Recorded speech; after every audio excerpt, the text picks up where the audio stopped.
हमने अस्पताल बनाए, वहाँ पर क्या कांग्रेस वाले चलेंगे? वहाँ हमने गांव-गांव में टंकियां दी, क्या कांग्रेस वाले पानी पिएंगे? ये तो आप सीधे लोग हो, आपको डफोड़ बनाने की एक नया शब्द है कि आप आके दो भी वोट दिया कौन जन काम हुए कौन भाई कहावत है ना, नाच न जाने आंगन टेढ़े, नाचना नहीं आवे नहीं वो कहीं आंगन टेढ़ो है, जन बार होना चाहिए। अर्जुन राम की हालत है वो इन बातों से साबित होता है। मैं आने के बाद 10 आदमियों के मुंह से ये बात सुन चुका हूँ, मोहन जी जैसे वरिष्ठ आदमी से सुन चुका हूँ कि अर्जुन राम कहता है मुझे वोट नहीं मिला। अर्जुन राम तेरे को शर्म नहीं आती? चारों चुनाव में, इस चुनाव को छोड़कर 3 चुनाव में मेघ वालों ने एक तरफा वोट दिया है। नहीं दिया तो मैं राजनीति करनी छोड़ दूं? अपने घर के आगे मेरे से बहस कर ले कि अगर 90% 3 चुनाव में मेघ वालों ने वोट नहीं दिए तो मैं नाक कटवा लूंगा या अर्जुन राम को काटना पड़ेगा। क्या बातें करते हो आप? आपको मूर्ख बना रहे हैं, आप भोले लोग हो। अब आपने वो चालू कर दिया वोट वोट वोट वोट, सब कहने की बातें हैं, तुम्हें रास्ता भटकाने का रास्ता। अभी मैं थाने एक बात कह सकूं, थानो तो मोड़ लो हिसाब ढलान में आई वास्ते पानी आई आके हूँ जा सकूँ, ये कहीं करो मारो पूछ बैठो कहीं कर सो बताओ। ये सब कहने के बहाने तुम सीधे लोग हो। नीरज दयानंद जी की बात पहला कही नहीं कि माथा फोड़ना काम पे बोले में जा ही नहीं, आ बात कही नहीं। पास सावधान को देने कपड़ा फाट भेज दे लो, हकीकत बता रही हूँ, बुरा मत बना। मैं 30 साल से राजनीति कर रहा हूँ। मेरे स्टूडेंट का सबसे पहला आंदोलन किसी देशर में था और अर्जुन राम उस टाइम नौकरी कर रहा था। इस अर्जुन राम को हमने शहीद बनाया, अभी मूर्ति लगाई वहाँ। आप याद कर लो, बुजुर्ग खड़े, मोहन जी केशव जी चले गए, मोहन जी चले गए, यही लोग आज कौन ही दुनिया में जगन्नाथ जी आंदोलन में नहीं आया था। पूरी जगह हम लोगों ने सुन रहा है ना, ये वही गोविंद राम है, यहाँ दूसरी बार आया है।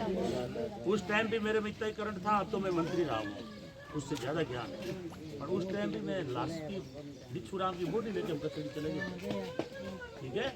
उसके बाद में कभी वोट मांगने नहीं है। मकान है, घर है उनका, यहीं पे है। उनका ये फर्ज है कि वो अपने गांव के, अपने मोहल्ले के लोगों की समस्या को सुने, समझे और आ करके इसका निवारण करे। वो भी स्थायी निवारण होना चाहिए, समस्या का समाधान स्थायी होना चाहिए। केवल क्या आश्वासन देने से कुछ नहीं होता।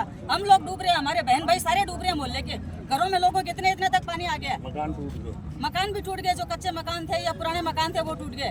तो इसका क्या समाधान है? समाधान होना चाहिए स्थायी समाधान होना चाहिए। वो उनको पता है, सबको पता है।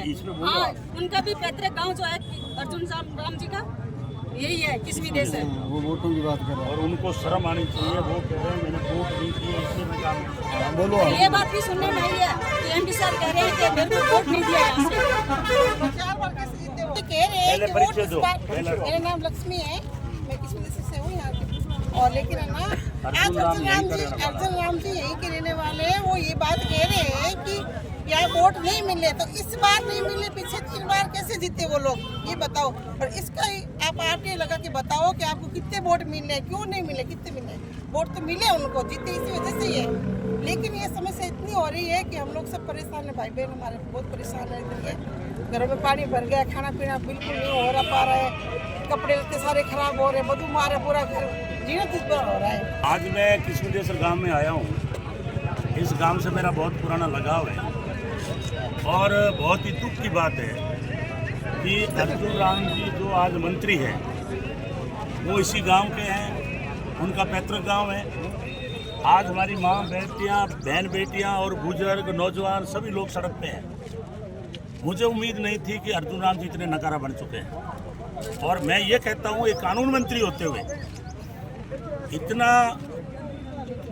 हल्के स्तर का एमपी बयान दे रहे हैं कि मुझे किसी देशर में वोट नहीं मिला है, इससे बड़ी शर्म की बात नहीं हो सकती। इसलिए मैं भारतीय जनता पार्टी को, सरकार को चेतावनी दे रहा हूँ, या तो ये जो हमारी महिलाएं हैं, किसान है, नौजवान है, आपस में मत बोलो, आप आकर के एमपी, यहाँ के मेयर, यहाँ की सरकार आकर के इनकी समस्या दूर करे।